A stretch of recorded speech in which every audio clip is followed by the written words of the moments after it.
Andrew was depending more on dealing hard drugs and sex work for income. He also started to dress like shit, all of which made finding a new sugar daddy a near impossibility. In other words, Cunanan had gone from the fanciest boy at Gamma Mu to a crumb-covered, somehow chubby meth head. It's honestly, it's kind of inspiring. Yeah. You gotta dig in. You gotta look for that brass ring. It's so hard, like, because all these factors are working against you. The meth. That's it. Still chubby. It's still chubby, man. It's incredible. It is wild. It is wild. I got a good conspiracy email about this. I thought it was interesting. I was listening to the Cunanan episode when you guys brought up Gamma Mu, the frat. And I was like, why is it familiar? The primary antagonist in an extremely goofy movie is a member of a frat called Gamma Mu Mu.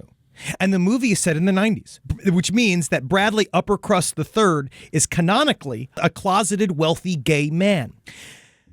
And he's saying that it's just too close. What are you talking about? I have no idea what any of that means. Is that the sequel to the Goofy movie? That is the Goofy movie. Yeah, I believe it is the sequel. Goofy loved to fuck cows. We know that. What? Yeah, his girlfriend was a cow. Yeah. And he was a dog. Yeah. No way. Yeah. Wow. He was an elevated dog. He's not going to fuck Pluto. Is that? Is that? Pluto's kind of like Kunan. So you're talking Pluto's closer to Kunan. So are you talking about like old school Goofy, like really funny Goofy? Because Goofy movie Goofy, like Goofy, are you talking, because his son is another dog. Max. Max is a dog. Yes. So was like the woman that he was having sex with after Max's mother, I don't know, did she die? Maybe. Clarabelle, I think is still alive. I thought it was suicide. Like, Max's mother? Yeah, just thinking about, just God knows. God knows what goes on. Walk straight off a cliff. Yeah. Look, I thought she'd keep going. Well, that helped, right? Yeah. Did it help the flow? Yeah. Well, realizing that a new sugar daddy was a near impossibility, Cunanan returned to old sugar daddies to see if they would once again make him their kept boy. Cunanan was, of course, rejected, but I'd say that those old men were very lucky that none of them became Cunanan's first murder victim. I think that they read the writing on the wall. Yeah. They saw he was very obviously in distress. Mm-hmm. It seems like this kept boy is going to start screaming more. Yeah. Kind of a kept maniac, but I don't want to keep a maniac. Now, by April of 1997, rumors were swirling around San Diego that Cunanan was HIV positive. So he made claims that he was moving to San Francisco so that the rumors would die down. But it's also around this time that Cunanan had another run-in with a celebrity, his last, before everything fell apart. See, by this point, Cunanan was drinking heavily for the first time in his life, but he still managed to talk his way into an event where he could bother Elizabeth Hurley. Oh, you no. bastard. You leave her alone.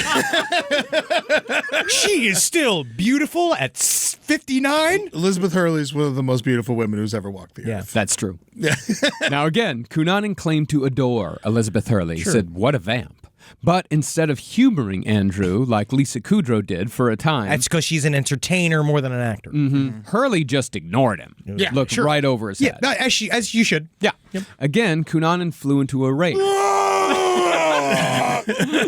Saying that Hurley had no right to act all high and mighty because Hurley was dating Hugh Grant at the time, who was himself going through legal troubles. He just is horny. He could have got Hugh Grant. That could have been like a legit thing that almost happened. They all were just like at the end of this. Furthermore, Cunanan said that he despised Hugh Grant, specifically because Andrew claimed that he had auditioned for the lead in the 1995 rom-com 9 Months. Yes, absolutely. He definitely was in the running. Yeah. You had me at a low. I don't know the lines. Yeah, hey.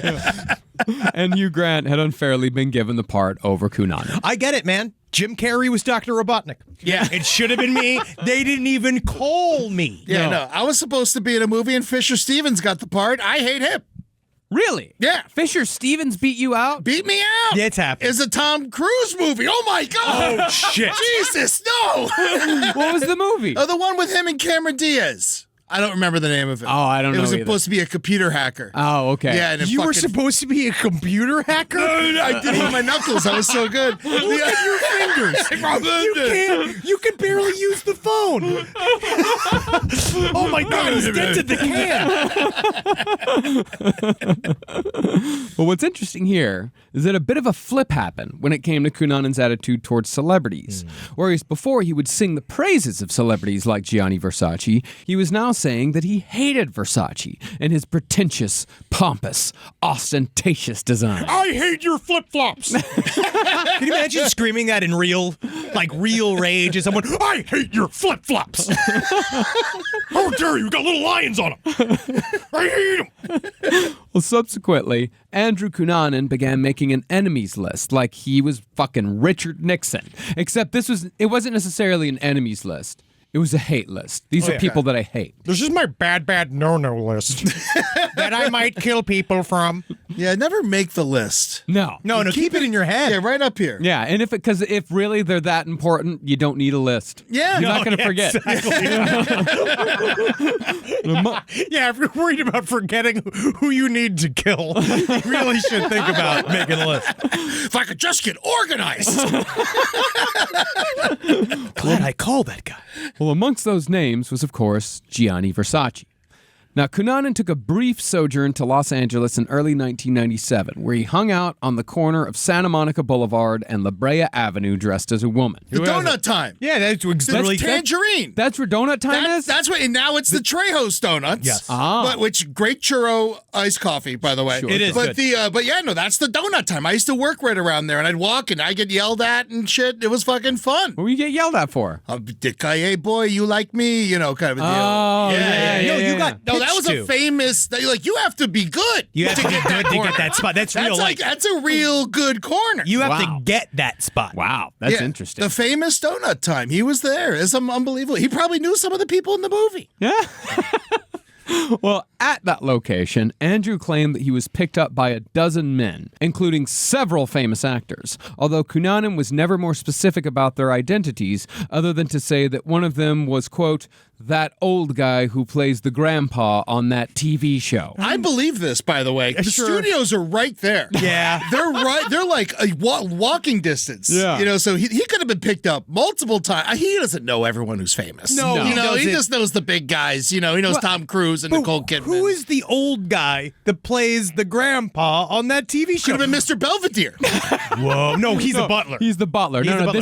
this is okay. 1997. 1997. The old, Frasier, the guy from Frasier. Maybe. It was not the guy from Frasier. it could have been anyone who played a grandpa. It could have been the Munsters grandpa. Because for all I That's know. a long time ago. That's super long. But ago. he was still alive at this point. Yeah, because the guy on Frasier wasn't the grandpa, he was the father.